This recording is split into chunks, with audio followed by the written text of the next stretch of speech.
సరే public hearing అనేది ఎందుకు పెడతామంటే ప్రజల యొక్క ఆలోచనలు మనోభావాలు తెలుసుకోవడమే. ప్రజలు వద్దన్నారంటే వద్దు అంతే. ప్రజలే సుప్రీం, ప్రజల యొక్క నిర్ణయాలే ఫైనల్, ఇది పక్కా అని చెప్పి తెలియజేస్తాం. అంతే, ప్రజలు అదే ఉన్నారు కనుక అదే అవుతుంది. ఏదైనా సరే అండి, మాకు రేపు మేము గెలవాలి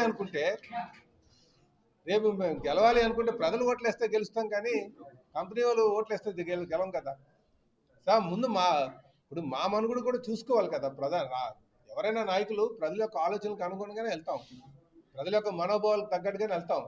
కాకపోతే సాధ్యమైనంత వరకు కన్విన్స్ చేయడానికి ట్రై చేస్తాం. అయ్యా, ఇక్కడ కంపెనీ వచ్చిందంటే కంపెనీ వాళ్ళకి పలానా లాభాలు ఉంటాయి, ఇలాగుంటే ఈ నష్టాలు ఉన్నాయని మనం భయపడుతున్నాం కనుక దాని మీద నివృత్తి చేయాలని వాళ్ళకి ఆదేశాలు ఇవ్వడానికి అవకాశం ఉంటుంది. కానీ ఏదైనా సరే ప్రజలు ఏమంటే దాన్నే ఫైనల్ అని చెప్పి ఈ సందర్భంగా